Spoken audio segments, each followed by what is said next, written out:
Shalom jemaat yang dikasih Tuhan. Apa kabar kita pagi hari ini? Kita percaya bahwa Tuhan senantiasa menyertai dalam setiap kehidupan kita. Mari bawa hati kita ke gunung Tuhan, di tempat kediamannya yang kudus. Terima kasih Tuhan. Bawaku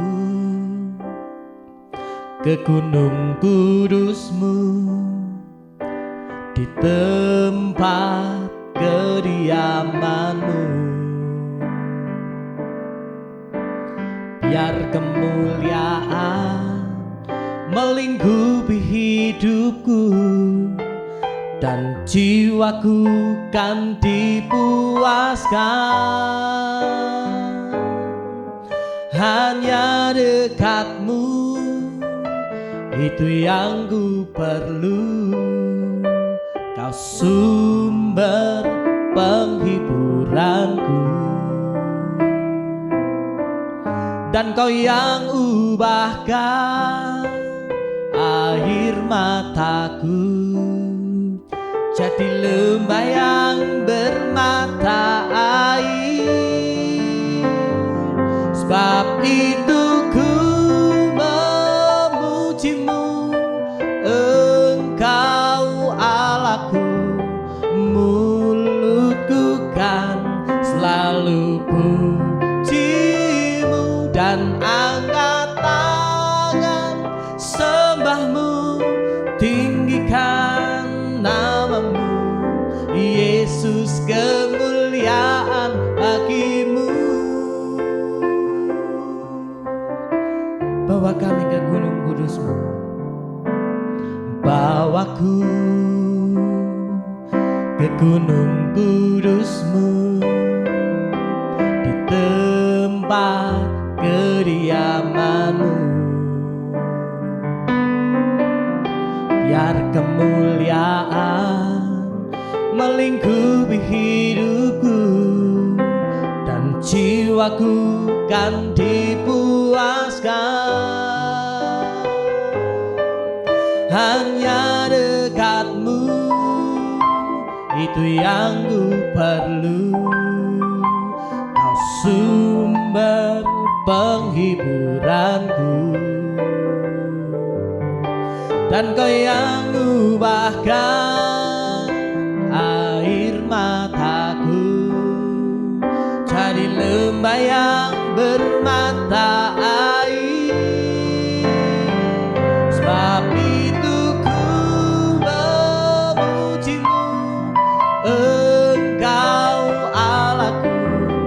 Mulutku kan selalu puji-Mu dan angkat tangan sembah-Mu, tinggikan nama-Mu, Yesus, kemuliaan bagi-Mu.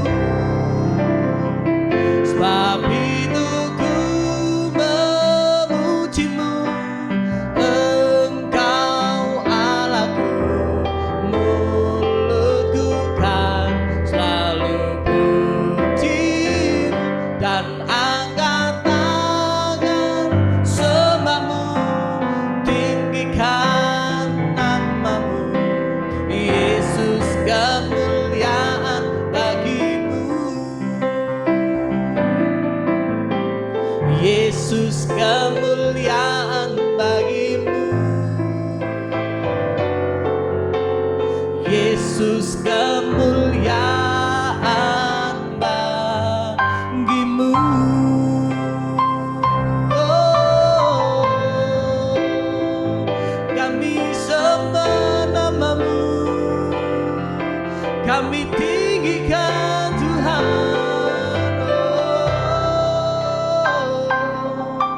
Bawa setiap kami basuh hadirat-Mu, ke gunung kudus-Mu Tuhan. Oh, haleluya Tuhan.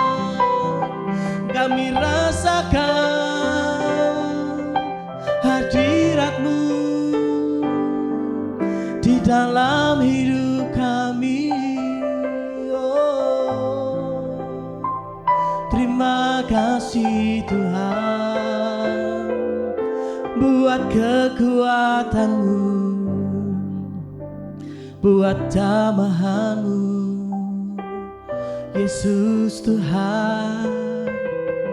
Kami mau memujimu, kami mau menyembahmu. Haleluya Yesus. Sebab itu ku memujimu, Engkau Allahku, mulutku kan selalu pujimu, dan angkat tangan sembahmu, tinggikan namamu, Yesus, kemuliaan bagimu. Sebab itu ku memujimu, Engkau Allahku, mulutku kan selalu pujimu, dan angkat tangan sembahmu, tinggikan namamu, Yesus, kemuliaan bagimu. Yesus, kemuliaan bagimu. Yesus, kemuliaan bagimu. Segala kemuliaan bagimu Tuhan. Kami bersyukur buat pagi hari ini Bapa. Sebentar kami renungkan kebenaran-Mu Tuhan. Dalam nama Yesus kami buka hati kami. Haleluya. Amin. Shalom saudara dan selamat pagi. Saya percaya apabila pada pagi hari ini saya boleh menjumpai setiap saudara dalam keadaan yang terbaik, dalam keadaan yang sehat, dan juga dalam keadaan yang penuh dengan berkat dari Tuhan. Dan juga kita semua dimampukan untuk terus bersyukur atas setiap kondisi dan juga segala sesuatu yang Tuhan sedang kerjakan hari-hari ini dalam setiap kehidupan setiap saudara dan saya. Dan pada pagi hari ini izinkan saya untuk saya boleh menyampaikan sharing firman Tuhan secara singkat, di mana saya rindu apabila kita semua pada pagi hari ini kita boleh belajar tentang yang namanya waktu. Saudara sekalian, seringkali kita mendengar sebuah kalimat ataupun ungkapan yang mana mengisahkan ataupun juga mengatakan apabila waktu adalah sesuatu yang sangat berharga. Begitupun dengan sebuah jurnal penelitian yang dilakukan oleh Dr. Anthony Campolo, di mana dalam sebuah jurnalnya menceritakan tentang 50 orang yang berusia lanjut, yang mana rata-rata berusia 90 tahun ke atas, dan diberikan sebuah pertanyaan, yaitu seandainya Anda bisa mengulang hidup kembali, apa yang akan Anda lakukan dengan cara-cara yang berbeda? Dan dari pertanyaan di atas ada begitu banyak jawaban yang dikumpulkan, tetapi ada 3 jawaban yang paling mendominasi dari setiap peserta tersebut, yaitu ketiganya adalah sebagai berikut. Yang pertama, saya akan lebih banyak merenungkan hal-hal baik yang terjadi dalam hidup saya. Yang kedua, saya akan lebih banyak dan juga lebih berani mengambil resiko dalam hidup ini. Dan yang ketiga adalah saya akan menjadikan hidup saya berguna, bermanfaat, dan juga bagi sekitar dan juga lingkungan saya. Tetapi sayangnya dari sebuah waktu kita belajar, saudara sekalian, apabila waktu tidak pernah dapat untuk kita ulang kembali. Itu sebabnya hidup ini terlalu berharga dan juga terlalu berarti apabila hanya kita sia-siakan saja setiap waktu dan juga kesempatan yang kita miliki. Pesan yang sama juga disampaikan oleh Rasul Paulus kepada setiap jemaat yang ada di Efesus. Efesus 5 ayat 15 sampai dengan 17 berkata, "Karena itu perhatikanlah dengan seksama bagaimana kamu hidup, Janganlah seperti orang bebal, tetapi seperti orang arif, dan pergunakanlah waktu yang ada, karena hari-hari ini adalah jahat. Sebab itu janganlah kamu bodoh, tetapi usahakanlah supaya kamu mengerti tentang kehendak Tuhan. Amin.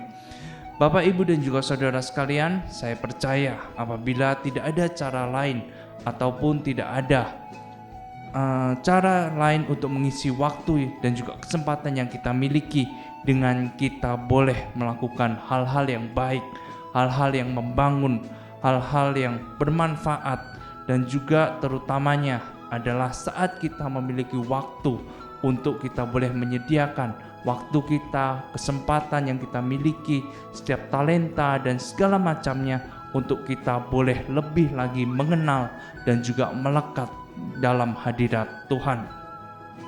Untuk itu kita perlu memakai waktu yang kita miliki, kesempatan yang kita miliki, dan juga umur yang kita miliki untuk kita boleh terlebih lagi merenungkan tentang firman Tuhan. Kita juga harus lebih berani lagi untuk kita boleh meresponi setiap panggilan yang Tuhan nyatakan dalam setiap kehidupan kita. Dan juga kita juga boleh terlibat lebih banyak lagi dalam hal-hal yang berbau tentang kemanusiaan, tentang bagaimana kita boleh melayani sesama kita boleh memberi, dan juga kita boleh melakukan pekerjaan yang terbaik semuanya untuk pekerjaan Tuhan di muka bumi ini. Dan dari sebuah waktu kita juga belajar tentang sesuatu hal yang sangat penting, yaitu kita belajar tentang arti menunggu, bersabar, berproses, dan juga pada akhirnya kita akan memperoleh setiap janji-janji yang Tuhan sudah rencanakan dan juga Tuhan sudah nyatakan dalam kehidupan kita. Yohanes 11 ayat yang ke-6. Namun setelah didengarnya bahwa Lazarus sakit, ia sengaja tinggal 2 hari lagi di tempat di mana ia berada. Perhatikan saudara yang terkasih dalam Tuhan, di dalam ayat firman ini ada suatu kutipan yang sangat menarik, di mana pada saat itu tersiar kabar apabila Lazarus sedang mengalami sakit yang cukup keras, dan kabar itu juga sampai di telinga Tuhan Yesus, yaitu keluarga dari Lazarus yang mengabarkan, yaitu Maria dan juga Marta. Tetapi di dalam ayat firman Tuhan tadi dikatakan bahwa Tuhan Yesus tidak segera untuk mengunjungi rumah ataupun kediaman dari Lazarus. Tuhan juga tidak segera untuk menjamah, mendoakan, ataupun bahkan menyembuhkan Lazarus pada saat itu. Tetapi dikatakan apabila Tuhan sengaja tinggal 2 hari lagi di tempat di mana ia berada. Tetapi kita semua tahu bahwa pada saat itu Lazarus sedang mengalami sakit keras, di mana dia butuh sebuah pertolongan, dia butuh sebuah mukjizat, dan juga dia butuh sebuah kesembuhan dari Tuhan. Tetapi kenapa Tuhan tidak langsung mengunjungi kediaman Lazarus, tetapi dia memilih untuk tinggal 2 hari lebih lama lagi di tempat itu? Dan pada akhirnya di ayat selanjutnya kita semua mendapati apabila di Yohanes 11 ayat yang ke-17, maka ketika Yesus tiba, didapatinya Lazarus sudah 4 hari berbaring di dalam kubur.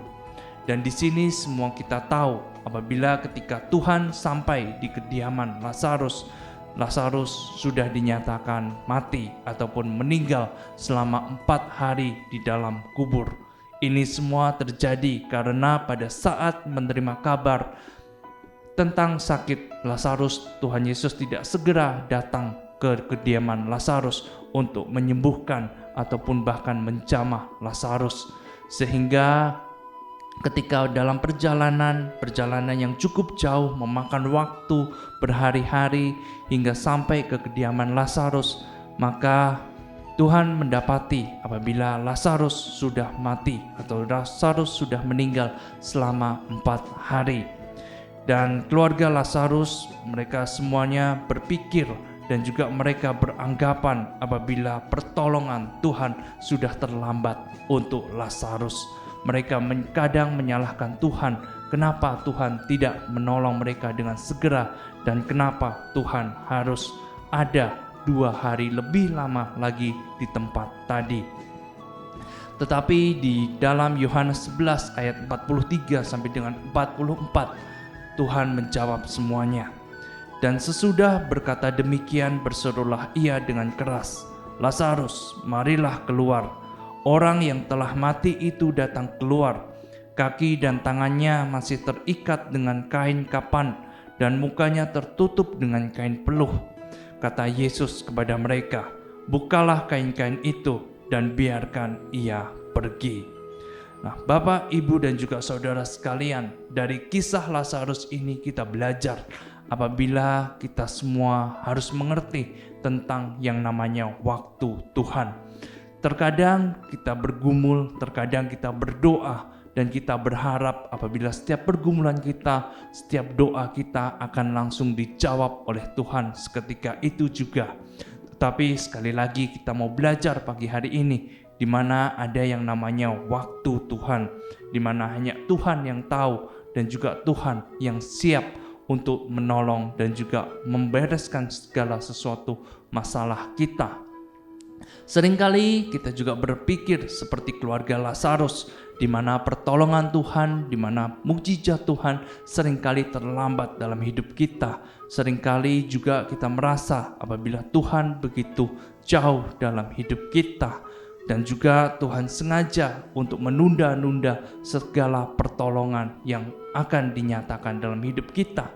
Tetapi pada akhirnya kita tahu di dalam kitab Yohanes 11 ayat 43 sampai 44 tadi, apabila pada akhirnya Tuhan juga menolong Lazarus. Tuhan memberikan mukjizatnya, yaitu Tuhan membangkitkan kembali.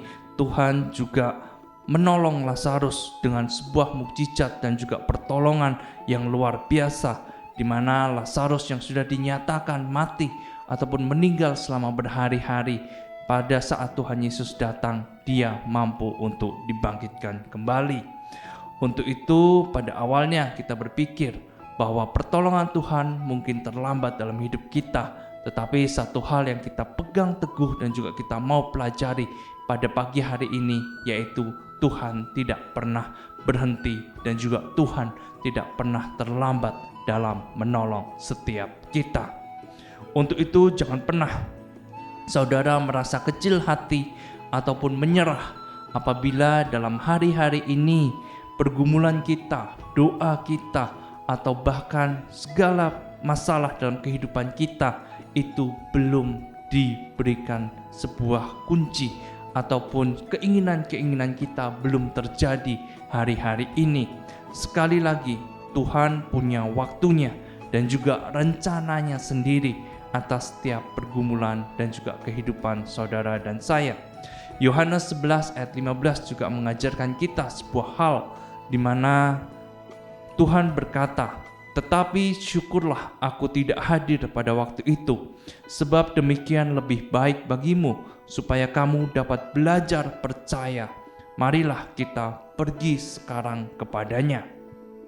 Dan ini adalah salah satu tujuan di mana Tuhan tidak segera menjawab setiap doa dan juga pergumulan kita, yaitu Tuhan punya waktu yang terbaik untuk kita, dan juga supaya kita belajar untuk kita boleh bersabar, kita belajar untuk percaya, dan dengan iman kita Tuhan rindu, Tuhan ingin apabila kita mampu untuk kita boleh belajar tentang waktu Tuhan. Kita dipersiapkan menjadi seseorang, menjadi pribadi yang benar-benar siap dan juga layak untuk menerima setiap kebaikan dan juga waktu Tuhan yang tidak pernah terlambat dalam kehidupan kita. Terima kasih dan selamat beraktivitas kembali. Tuhan Yesus memberkati setiap kita.